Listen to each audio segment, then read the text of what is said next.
Hello students, in our fourth lecture we are going to study the derivation for magnetic field produced by a current in a circular arc of wire.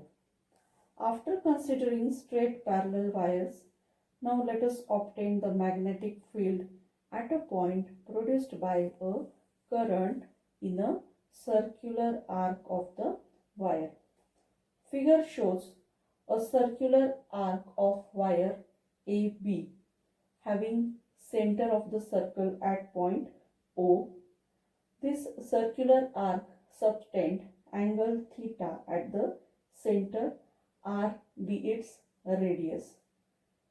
To obtain the magnetic field at point O produced by a current in the circular arc of the wire, let us first find the magnetic field produced by one current length element of this arc, and then integrating over the entire arc length we can obtain the total magnetic field. So here, using the vector form of Biot-Savart law, dB bar equal to mu 0 upon 4 pi into I dl bar cross r bar upon r cube.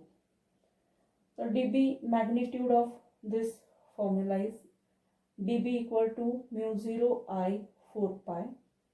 By the definition of vector product, we can write dl r sine 90 degree upon r cube.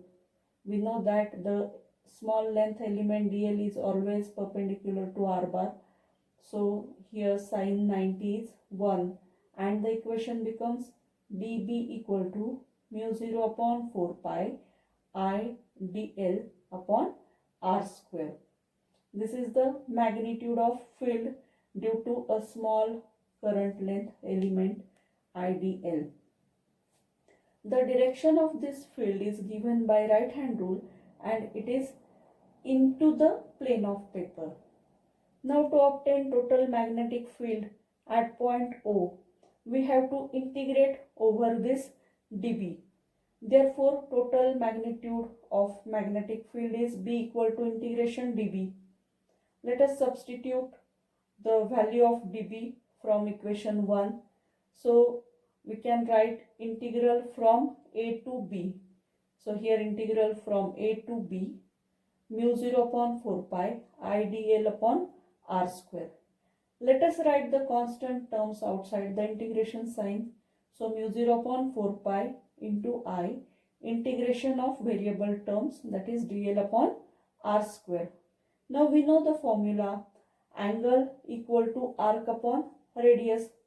So here d theta equal to dl upon r, hence dl equal to r d theta. So dl in the equation can be replaced by r d theta and the equation can be rewrite as b equal to mu 0 upon 4 pi I integral from 0 to theta r upon r square into d theta. Therefore, by solving the equation, the value of magnitude of magnetic field is B equal to mu 0 upon 4 pi I upon r into theta. Theta is always expressed in radians. This is the magnetic field produced by a current in a circular arc of the wire. Now, to obtain the magnetic field at the center of the full circle of wire, if we consider the full circle, then this angle will be 2 pi at the center.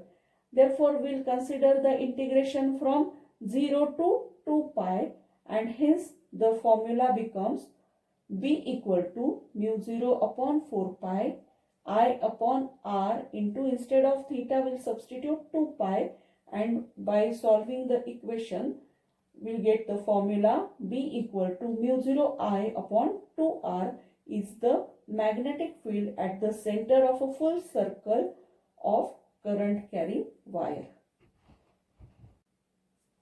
Now let us find the expression for magnetic field produced by current in a circular loop at a point on the z axis. Now see the figure. In this figure, a circular current carrying loop is shown. O is the center of the circle, R is the radius, I be the steady current flowing through the circle. We have to find magnetic induction at point P, which is at a distance z from the center on the z axis. To calculate the magnetic field at point P, we have to consider a small length element dl on the loop. Using the vector form of Biot-Savart law, the magnitude of magnetic field is given by dB equal to mu 0 upon 4 pi I. Here we are considering the magnitude, therefore write inside the modulus of dl bar cross r bar upon r cube. In the figure, all these axes are perpendicular to each other. Therefore, in this triangle, r square, that is hypotenuse square, equal to z square plus r square. Any element dl will always be perpendicular to r. So here this dl is perpendicular to r. The element dl is in xy plane and vector r is in yz plane. Hence, their cross product can be written as dl dot r dot sine 90. Therefore, dl bar cross r bar equal to dl into r.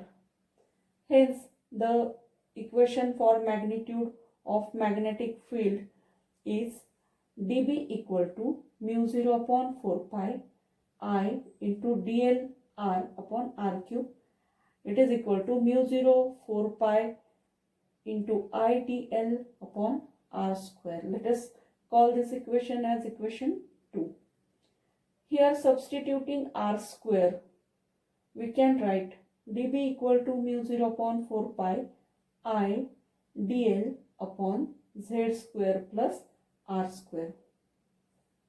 Now, direction of dB bar is perpendicular to the plane formed by dl bar and r bar. See, this is the direction of dB bar. It is perpendicular to r bar and dl bar. Therefore, we can say that the direction of dB bar is perpendicular to the plane formed by dl bar and r bar. Its z component is dBz. Now this vector dB bar is resolved into two components. Vertical component along the z axis is dBz and horizontal component which is perpendicular to z axis is dB perpendicular. Now here, if we consider a diametrically opposite small length element dl, due to current flowing through this small length element dl, here the opposite component of dB perpendicular will be formed. These two components are equal and opposite, so they will cancel each other, and hence the net contribution along the z axis is only by the component dBz, and therefore by integrating we can write, so here dBz equal to dB cos theta. If we consider cos theta of this angle, it will be dBz equal to dB cos theta over the entire loop. Again, from figure we can write cos theta equal to r upon r, cos theta equal to adjacent side upon the hypotenuse. Hence r upon small r is under root z square plus r square. Now let us substitute the values in the integration sign. It is bz equal to integration of dBz. dBz is nothing but dB cos theta. So it is integration of dB cos theta. Let us substitute the values of dB and cos theta in this integration. Hence the equation becomes bz equal to mu 0 4 pi I, the constant term outside the integration sign, dl upon z square plus r square into cos theta. It is equal to mu 0 upon 4 pi into I integration of dl upon z square plus r square into cos theta is r upon under square root z square plus r square. Again here z square plus r square raised to 1 and z square plus r square raised to half. 1 plus half is 3 by 2. So the next step is dz equal to mu 0 upon 4 pi into I integration of r dl upon r square plus z square bracket raised to 3 by 2. So further solving the equation, mu 0 upon 4 pi I, r is also constant, it is a radius, so write it again out of integration sign. Here z and r both are distances, again the constant terms, so take it outside the integration sign. So the equation becomes mu 0 upon 4 pi I r upon z square plus r square bracket raised to 3 by 2, and the only term inside the integration is dl. dl is the addition of all small length elements, and this addition is nothing but the circumference of the circle. So integration dl is 2 pi r. Hence, simplifying the equation, we get bz equal to mu 0 upon 2 I r square upon z square plus r square raised to 3 by 2. This is the magnitude of magnetic field due to the current flowing in the circular loop at point P on the z axis.